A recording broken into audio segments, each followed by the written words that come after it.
Barron Trump walked into a Texas diner wearing a MAGA hat and found himself face to face with a group of bikers. What happened next will leave you speechless. It was the kind of diner you'd miss if you weren't looking for it. Tucked along a dusty stretch of road just outside Amarillo, Texas. Its neon sign flickered half-heartedly against the late afternoon sky. Inside, the smell of frying bacon mingled with the faint sweetness of maple syrup, while the low murmur of conversations filled the room. It wasn't fancy, but it was a sanctuary for weary travelers and locals alike. Barron Trump pulled his electric truck into the lot, stepping out in his usual understated way. Jeans, a Tesla t-shirt, and a MAGA hat perched casually on his head. The hat wasn't a statement for him. Not really. It was a gift passed along at a conference and had been sitting in his truck ever since. Today, it happened to shield his face from the blazing Texas sun. He slid into a corner booth, his back to the wall, and ordered a coffee and waffles from a waitress who looked like she'd seen 1,000 faces just like his. Barron wasn't looking for attention. If anything, he was enjoying the anonymity of a quiet afternoon in a town far removed from Silicon Valley's endless noise. The bell over the door jingled, and a group of bikers walked in, 6 of them clad in leather jackets with patches that spoke of countless miles traveled. Their boots struck the tile floor with authority, their laughter loud and unfiltered. They radiated the kind of confidence that came from living life on their own terms. Most people glanced their way, then quickly returned to their plates. Barron didn't. He caught the eye of one of the bikers, a broad-shouldered man with a grizzled beard and a jacket that bore the nickname Bull. Bull's laughter stopped mid-sentence as his gaze zeroed in on the man in the corner booth. His eyes lingered on the MAGA hat, and the easy grin on his face twisted into something harder, more calculating. "Looks like someone wandered a bit too far from Hollywood," Bull said, his voice cutting through the diner like a blade. His buddies chuckled, but their eyes were watchful. The waitress froze mid-step, her face tight with unease. Barron looked up from his coffee, his expression calm but curious. "Hollywood?" he asked, tilting his head slightly. Bull's boots thudded against the floor as he approached the booth. The diner seemed to shrink with each step he took. "You sure about that?" Bull said, his voice low but charged. "Because that hat you're wearing, it's a statement." Barron set his cup down slowly, his eyes never leaving Bull's. "Sometimes a hat is just a hat," he said evenly. The room went silent. All eyes were on them now, the tension thick enough to cut with a knife. Bull leaned closer, his broad frame casting a shadow over the booth. "A hat like that doesn't walk into places like this without a reason," Bull said, his voice gravelly yet deliberate. The other bikers, still hovering near the counter, exchanged smirks, their leather creaking as they shifted. One muttered something under his breath, prompting a low rumble of laughter from the group. Barron didn't flinch. Instead, he leaned back in his seat, his fingers resting lightly on the edge of his coffee cup. His calm demeanor only seemed to stoke Bull's irritation. "It's interesting," Barron said, his tone measured. "A piece of fabric can carry so much weight. You're reading a lot into it. Why is that?" Bull blinked, momentarily thrown by the unexpected response. "Because it stands for something," he shot back. "People wear it to show which side they're on. So which side are you on, Mr. Big Shot?" Barron glanced around the diner. The waitress had disappeared into the kitchen, leaving the other patrons frozen in place, eyes darting between the two. A man sitting at the counter pushed his plate aside, muttering, "This is why I don't stop at places like this anymore." With a soft sigh, Barron turned back to Bull. "Do you really want to have this conversation here?" he asked, motioning subtly to the diners who were now wide-eyed and waiting for what came next. Bull squared his shoulders, his jaw tightening. "Why not? People like you don't come out here unless you're trying to stir the pot." Barron chuckled softly. "I came for waffles," he said. "They're good, by the way. You should try them." The unexpected remark caught Bull off guard, pulling a snicker from one of the bikers by the counter. Bull's glare shot in the direction of the laughter, silencing it instantly. He turned back to Barron. "You think this is funny?" "No," Barron said, his voice steady. "But I think misunderstandings usually are." Bull tilted his head, his brows furrowing. "What's there to misunderstand? That hat speaks loud enough." Barron paused, letting the weight of Bull's words hang in the air for a moment. Then he leaned forward, resting his elbows on the table.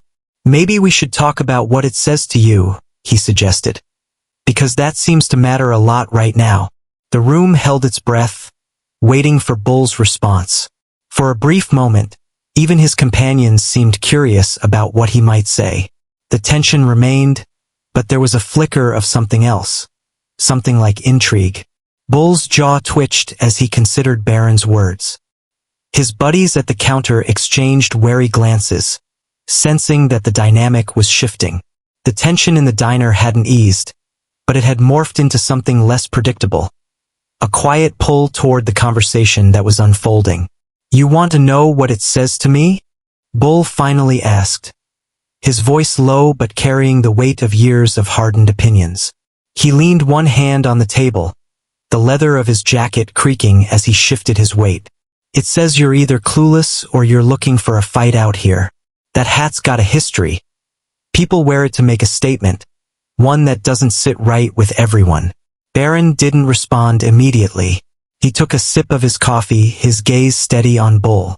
When he finally spoke, his tone was calm but firm. "That's fair," he said. "But isn't it worth asking why someone like me might wear it? Or are you more interested in making assumptions?" Bull straightened up, his eyes narrowing. "All right then," he said, crossing his arms. "Why are you wearing it?" Barron set his coffee cup down, his fingers brushing the brim of the hat. "Because it was a gift," he said simply. "I don't wear it to take sides. I wear it because it reminds me of the person who gave it to me. A retired engineer who spent his life solving problems most people didn't even know existed. We had a great conversation about hard work, innovation, and what it means to leave something better than you found it." The honesty in his voice cut through the room like a blade. Even Bull's hardened expression softened, if only slightly. "That's different," Bull admitted after a long pause. "But you gotta know how it looks to folks out here." "Absolutely," Barron replied. "And I respect that. But maybe instead of judging someone based on what they're wearing, we could talk about what we stand for, what really matters." Bull didn't say anything at first. The other bikers shifted uncomfortably, clearly unused to seeing their leader challenged in this way. One of them, a wiry man with a scar running down his cheek, spoke up. "All right, genius, what is it you stand for?" Barron looked around the room, his eyes landing briefly on each face before returning to Bull. "I stand for moving forward," he said. "For finding common ground even when it feels impossible. And for believing that no matter how divided we seem, there's always a way to connect." The room fell silent again, but this time the weight was different. The tension had given way to something more profound, a collective curiosity about where this conversation might lead. Bull's lips pressed into a thin line, then slowly he nodded. "All right," he said, his voice gruff but less hostile. "You've got my attention. So what's your idea of moving forward?"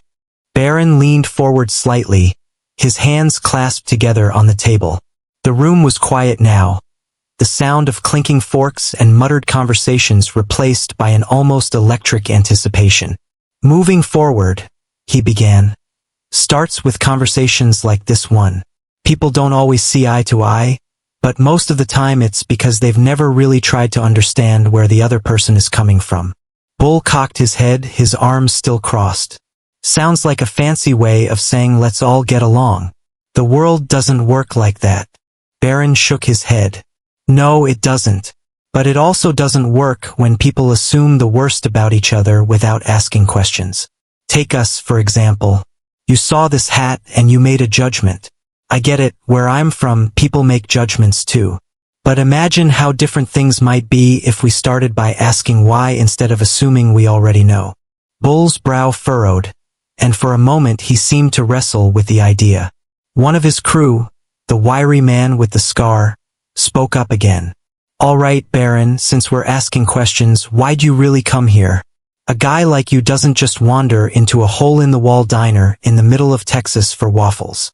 Baron smirked. "Believe it or not, I'm working scouting locations for a project.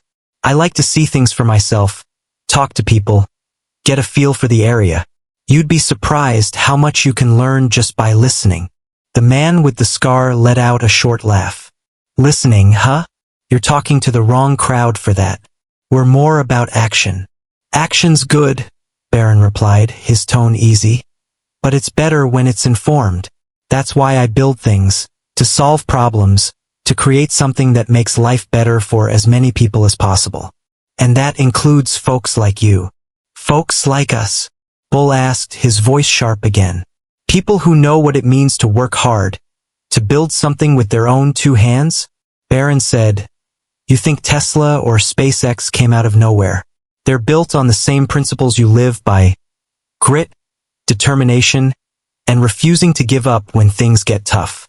The room seemed to hold its breath. The bikers, who moments ago had seemed ready for a fight, now looked more curious than confrontational. Even Bull's posture had relaxed slightly. "So what's your angle?" Bull asked. "You trying to win us over with some fancy words and big ideas?" "No angle," Baron said simply. "Just a conversation. But if you're interested, I've got something to show you. Something that might change the way you think about what's possible." Bull raised an eyebrow. "Oh yeah? What's that?" Baron stood, tossing a few bills on the table to cover his meal. "How about a tour? I've got a Tesla facility not far from here. Come see what we're building and what it could mean for you." The bikers exchanged skeptical glances, but there was a flicker of intrigue in their expressions. Bull stared at Baron for a long moment before finally shrugging. "Why the hell not?" he said. "But if this is some kind of sales pitch, we're out." "No sales pitch," Baron said with a small smile. "Just an invitation." The group of bikers followed Baron out into the parking lot, their boots crunching against the gravel. A few of them exchanged quiet comments, still unsure what to make of the situation. Bull walked at the front, his hands shoved deep into his jacket pockets, his sharp eyes studying Baron as if trying to figure out his angle. Parked near the edge of the lot was Baron's Cybertruck, its angular design looking almost alien against the backdrop of rusting pickup trucks and weathered sedans. One of the bikers, a younger guy with a red bandana tied around his head, let out a low whistle. "That yours?" he asked, nodding toward the truck. "Sure is," Baron replied, pulling a key card from his pocket. With a single swipe, the door handles popped out and the headlights blinked to life. "Hop in. It's not far." The bikers hesitated, clearly unused to taking rides in something so unconventional. "All of us?" one asked, eyeing the truck's spacious cab. Baron chuckled. "It'll be tight, but you'll fit." Bull crossed his arms, his eyes narrowing. "We're not piling into that thing until you tell us what we're getting into." Baron leaned against the truck, arms casually folded. "What you're getting into," he said, "is a chance to see something different, to understand that innovation isn't about tearing people apart. It's about finding new ways to bring them together. You might not trust me yet, but I think you'll trust what I'm about to show you." Bull studied him for a long moment. Finally, he nodded toward his crew. "All right, let's see what this guy's got." The group climbed into the truck, the leather of their jackets squeaking against the futuristic seats. As Baron drove, he started talking, not in the slick, rehearsed way of a salesman, but in a straightforward, almost conversational tone. "You know, a lot of people think Tesla is just for rich folks, fancy cars, big price tags. But the truth is, what we're working on isn't just about cars. It's about changing the way we think about energy, about transportation, about what's possible for everyone." The bikers listened in silence, the hum of the Cybertruck's engine barely audible as they sped down the road. The landscape outside shifted from dusty plains to the sleek modern silhouette of a Tesla facility on the horizon. When they arrived, Baron parked near the entrance and hopped out. "This," he said, motioning toward the massive building, is where the magic happens. The bikers stepped out of the Cybertruck, their boots landing on the pristine concrete of the Tesla facility's parking lot. The building loomed ahead, a futuristic structure of glass and steel that seemed to glint with possibilities under the late afternoon sun. They exchanged uneasy glances, clearly out of their element, but Bull took the lead, his expression stoic. Barron swiped a key card at the entrance, and the glass doors slid open with a soft whoosh. Inside, the atmosphere was entirely different from the dusty diner they'd left behind. The air was cool and clean, and the faint hum of machinery buzzed in the background as employees moved with purpose. Large screens displayed real-time updates on production metrics while sleek robots worked alongside people on the assembly lines. "Welcome to the future," Barron said, gesturing around the space. "This is where we're building electric vehicles, energy storage systems, and the kind of technology that could change how we live, if we let it."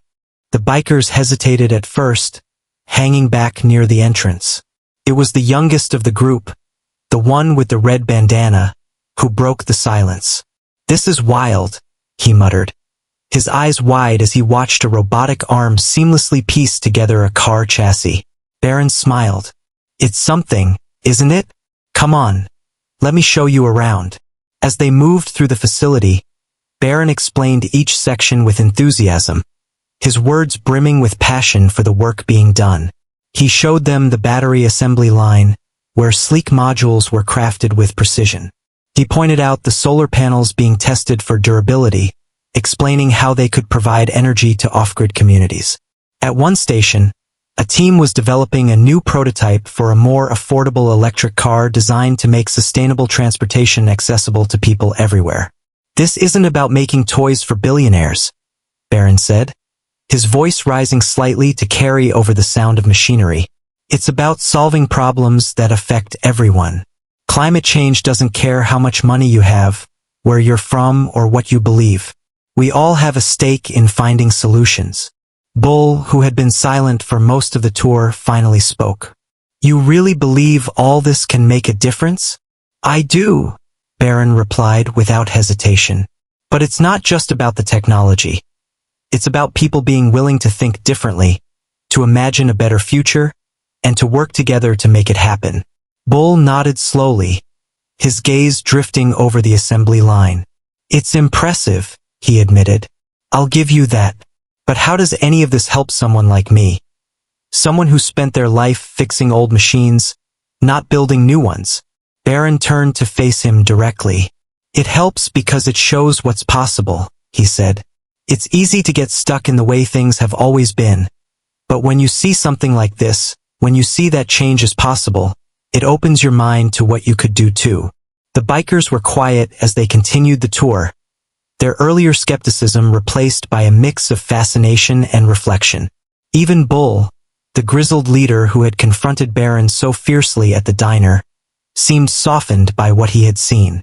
As they returned to the entrance, Barron stopped and turned to face the group. "Look, I'm not saying this place will solve every problem," he said, "but it's a start. And if you're ever curious, if you ever want to see what else is out there, you're always welcome here." For a moment, no one said anything. Then Bull stepped forward, extending a hand. "You're an odd guy, Trump," he said with a hint of a smile. "But I respect what you're doing." Barron shook his hand firmly. "Thanks, Bull. I respect what you're doing too. And for what it's worth, those waffles really were great." The bikers laughed, the tension that had followed them since the diner finally breaking. They climbed back into the Cybertruck, the ride back filled with conversation about what they'd seen and what it all meant. As the Cybertruck rolled back into the diner's parking lot, the bikers climbed out, quieter now than when they had arrived. The dusty lot seemed smaller somehow, the world outside the Tesla facility less expansive. They stood in a loose circle near their bikes, each lost in thought. Even Bull, who had dominated the conversation earlier, seemed reflective. Barron stepped out last, leaning casually against the truck. "I've been to a lot of places," he said, breaking the silence. "Met a lot of people, but today was different. You reminded me why it's important to have these conversations, not just about technology, but about where we're going as a society. Bull glanced up, his expression unreadable. You talk a good game, Trump, he said. But I'll admit you showed us something today. Made me think, and that doesn't happen often. Barron chuckled. Thinking's the first step. Action comes next. One of the younger bikers, the one with the red bandana, looked at Barron and asked, Do you really think all this tech stuff can fix the world? Like, for real? Barron's face grew serious. I think technology is a tool. It's not about the machines or the gadgets. It's about how we use them. We can build walls or we can build bridges. The choice is always ours. The group fell into a contemplative silence. Bull broke it by extending his hand to Barron once more. You're all right, Trump, he said gruffly. We don't agree on everything, but I respect you for putting your money where your mouth is. Barron shook his hand firmly. And I respect you for listening. That's the hardest part. The bikers mounted their motorcycles, the roar of engines breaking the stillness of the lot. One by one, they pulled away, leaving Barron standing by his truck, watching them go. Bull was the last to leave, giving Barron a brief nod before revving his engine and disappearing down the road. As Barron climbed back into his Cybertruck, he paused for a moment, staring out at the horizon. It wasn't every day that worlds collided so unexpectedly. But when they did, it reminded him why he did what he did. Progress wasn't just about building machines or sending rockets into space. It was about connecting people, even in the most unlikely circumstances. He turned the key card, the truck hummed to life, and he drove off, leaving the diner behind but carrying the day's lessons forward.